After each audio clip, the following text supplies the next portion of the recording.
नमस्ते दोस्तों, स्वागत है आपका हमारे इस चैनल पे। तो इस वीडियो में हम क्लास 9 की एक्सरसाइज 10.3 का क्वेश्चन नंबर 3 को सॉल्व करेंगे। तो इस सवाल में क्या बोला जा रहा है, यदि दो वृत्त परस्पर दो बिंदुओं पर प्रतिच्छेद करे। तो यहाँ पे दो वृत्त है और ये दो बिंदुओं पर प्रतिच्छेद कर रहा है।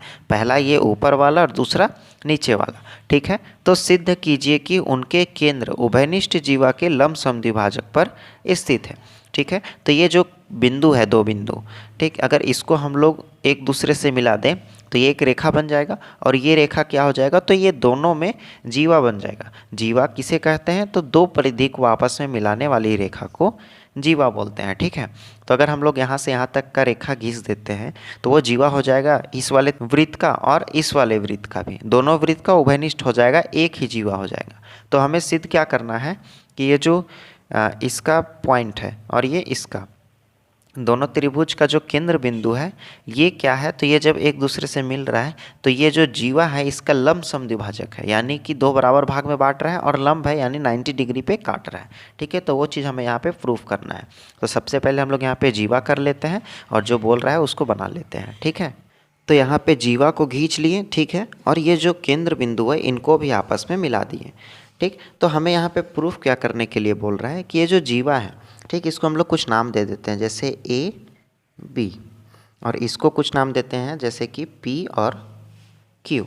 तो हमें समझना है थोड़ा सा कि ये जो ए बी है, ये पी क्यू जो है, पी क्यू रेखा, ये ए बी को दो बराबर भाग में बांट रहा है और क्या बोल रहा है कि ये 90 डिग्री का है।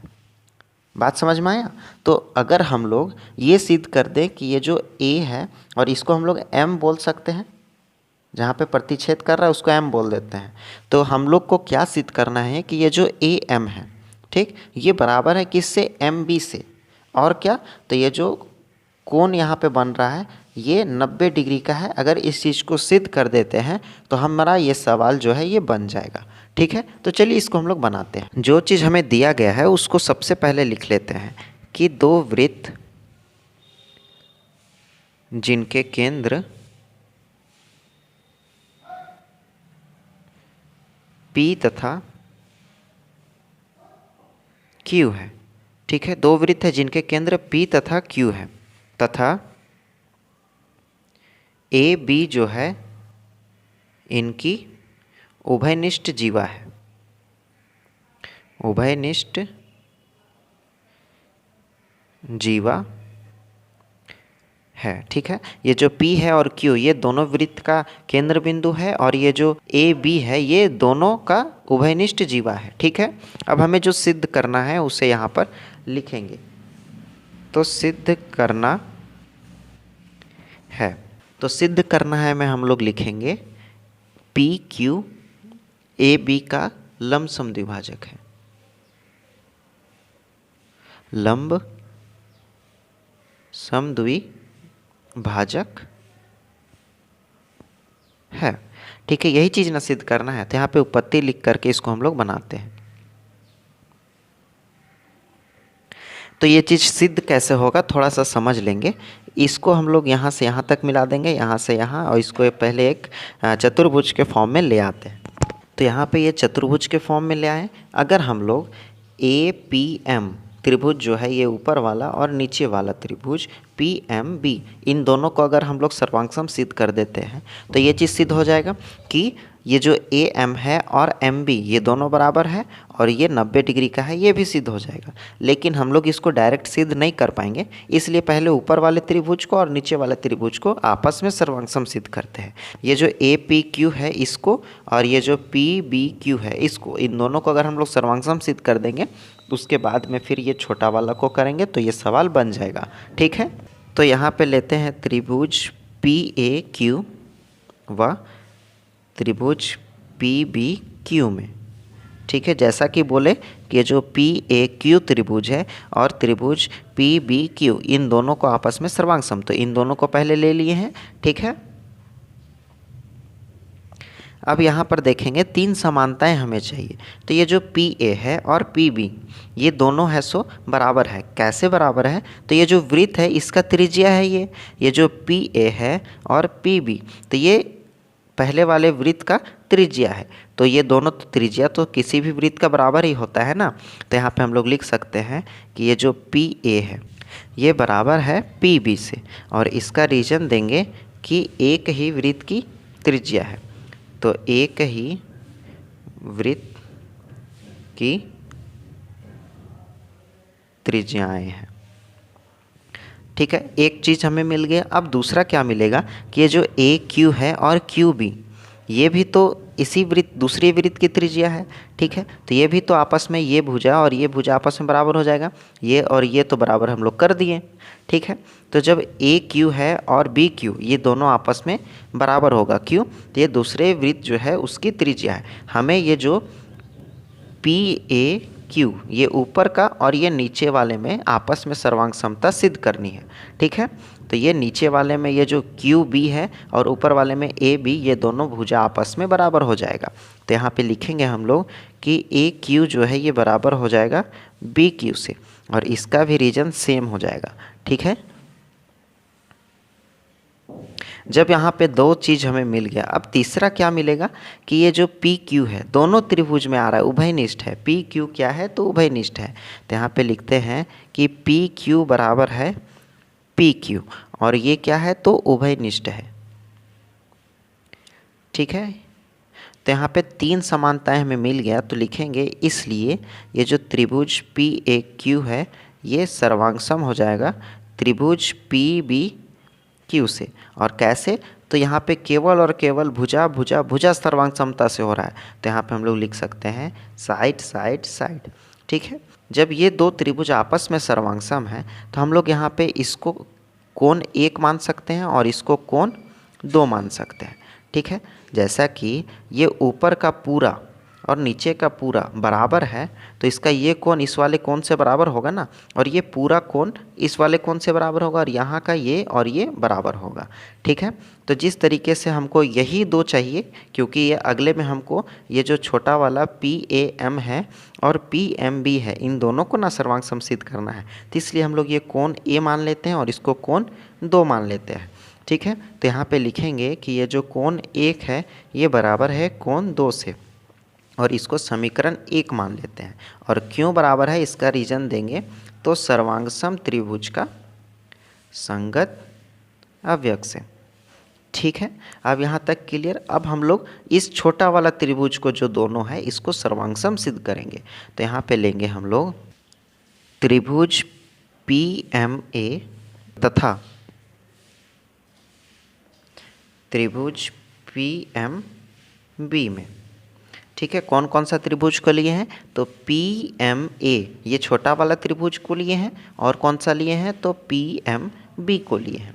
ठीक है, तो इसमें अब हम लोग को सर्वांगसम सिद्ध करना है ये दोनों को। तो यहाँ पे देखेंगे ये जो पी एम है और पी एम ये दोनों में उभयनिष्ठ आ रहा है, दोनों त्रिभुज में आ रहा है। तो यहाँ पे लिखेंगे पी एम बराबर है पी एम। ठीक है, और ये क्या है? तो उभयनिष्ठ है। एक समानता हमें मिल गया। अब दूसरा क्या मिलेगा कि ये जो कोण 1 है और कोण 2 ये दोनों भी तो आपस में बराबर है। तो कोण 1 है ये बराबर है कोण 2 से। इसको हम लोग लिख सकते हैं सिद्ध कर चुके हैं या समीकरण 1 से। ठीक है, तो समीकरण 1 से यहाँ पे समीकरण 1 लिए, तो समीकरण 1 से इस चीज़ को हम लोग ले लेते हैं। अब तीसरा क्या मिलेगा, ये जो पी ए है और पी बी ये दोनों भी बराबर हो जाएगा। क्यों बराबर हो जाएगा? तो क्योंकि ये एक ही वृत्त का त्रिज्या है। ठीक है, तो यहाँ पे लिखेंगे पी ए बराबर है पी बी से, और क्यों बराबर है? तो एक ही वृत्त की त्रिज्याएं। ठीक है, 3 समानता हमें चाहिए था, 3 समानता यहाँ पे मिल गया। तो यहाँ पे लिखेंगे कि इसलिए जो त्रिभुज पी एम ए है ये सर्वांगसम है त्रिभुज पी एम बी से। कैसे सर्वांगसम है? तो यहाँ पे साइड एंगल साइड से, साइड एंगल साइड से। ठीक है, अब जब ये दो सर्वांगसम हो गया तो यहाँ पे थोड़ा सा ध्यान देंगे कि ये जो एम ए है, ठीक, एम ए और एम बी ये छोटा वाला, इसको हम लोग रेड पेन से थोड़ा सा कर देते हैं, ठीक है। ये एम ए है और एम बी, ये दोनों भी आपस में बराबर हो जाएगा। क्यों? तो ये दोनों त्रिभुज आपस में बराबर अभी हम लोग सिद्ध किए, तो इसका सभी भुजा एक दूसरे से बराबर, एक दूसरे से सभी कोण बराबर, ठीक है। तो यहाँ पे हम लोग लिख सकते हैं कि ये जो एम ए है ये बराबर है एम बी से। कैसे? तो सर्वांगसम त्रिभुज के संगत अवयव से। तो यहाँ पे इसको हम लोग कोण 3 मान लेते हैं और इसको कोण 4 मान लेते हैं, ठीक है। ये छोटा वाला को इसको 3 और इसको 4 मान लेते हैं, ठीक है। तो यहाँ पे लिखेंगे कि ये जो कोण 3 है और कोण 4 ये दोनों बराबर है। कैसे? तो सर्वांगसम त्रिभुज के संगत अधिनियम से, ठीक। यहाँ तक क्लियर हो गया। जब ये 3 और 4 आपस में बराबर है तो हम लोग कोण 3 प्लस का कोण 4, दो कोण जब मिलेगा तो वो दोनों 180 डिग्री का होना चाहिए, तो बराबर का 180 डिग्री। अब कोण 3 और कोण 4 दोनों बराबर है तो कोण 4 के जगह हम लोग कोण 3 ही लिख सकते हैं। तो कोण 3 प्लस का कोण 3 बराबर हो जाएगा 180 डिग्री। और इसके बगल में क्या रीजन दे देंगे हम लोग कि चूँकि ये जो कोण 3 है ये बराबर है कोण 4 से, इसलिए हम लोग कोण 4 के जगह कोण 3 को रख सकते हैं, ठीक है। यहाँ तक क्लियर हो गया। तो हमें यहाँ पे क्या क्या सिद्ध करना था कि ये जो एम ए है, ठीक, ये बराबर है एम बी से। इसको हम लोग समीकरण 2 मान लेते हैं, ठीक। अब जो यहाँ पे चित्र में देखेंगे कि ये जो एम ए है और एम बी ये दोनों बराबर है, यानी कि ये ए बी को ये है सो पी क्यू ये समद्विभाजित कर रहा है, ठीक है। समद्विभाजित कर रहा है ये तो प्रूफ हो गया, लेकिन लंब समद्विभाजित कर रहा है, इस चीज़ को प्रूफ करने के लिए हमें ये कोण को 90 डिग्री करना पड़ेगा, ठीक है। तो यहाँ पे कोण 3 प्लस कोण 3 बराबर का 180 डिग्री, तो 2 को कोण 3 मिलेगा तो 2 कोण 3 हो जाएगा इज इक्वल टू 180 डिग्री, ठीक है। अब ये जो कोण 3 है ये बराबर का हो जाएगा 180 डिग्री, और ये जो मल्टीप्लाई में 2 था ये साइड चेंज करेगा तो डिवाइड का 2 हो जाएगा, तो यहाँ पर 90 डिग्री हो जाएगा। तो कोण 3 जो है ये कितना हो जाएगा? कोण 3 बराबर हो जाएगा 90 डिग्री का। तो एक चीज़ हमें और मिल गया कि ये जो कोण बना रहा है ये ऊपर का 3 और 4 ये दोनों 90-90 डिग्री का है। तो अब हम लोग का सवाल सिद्ध हो गया कि ये जो ए बी है इसको समद्विभाजित भी कर रहा है और लंब समद्विभाजित कर रहा है, ठीक है। तो यहाँ पे हम लोग लिखेंगे कि समीकरण 2 व समीकरण 3 से, ठीक है। तो समीकरण 2 और समीकरण 3 से, ये समीकरण 3 हो गया। और ये समीकरण 2 में क्या? तो एम ए बराबर है एम बी से, यानी कि ये जो ए बी है ये इसको समद्विभाजित कर रहा है। और ये समीकरण 3 से क्या साबित हो जाता है कि लंब समद्विभाजित कर रहा है। तो यहाँ पे हम लोग का जो सवाल पूछ रहा था वो बन गया। तो यहाँ पे लिखेंगे कि ये जो पी क्यू है ये ए बी का लंब समद्विभाजक है।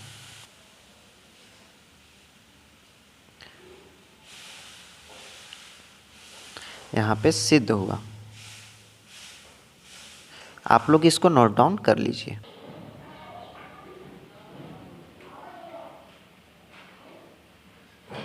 उम्मीद करते हैं आपको ये सवाल अच्छे तरीके से समझ में आ गया होगा। तो वीडियो में नए हैं तो वीडियो को लाइक और चैनल को सब्सक्राइब कर दें। तो मिलते हैं अगले वीडियो में, तब तक के लिए बाय बाय।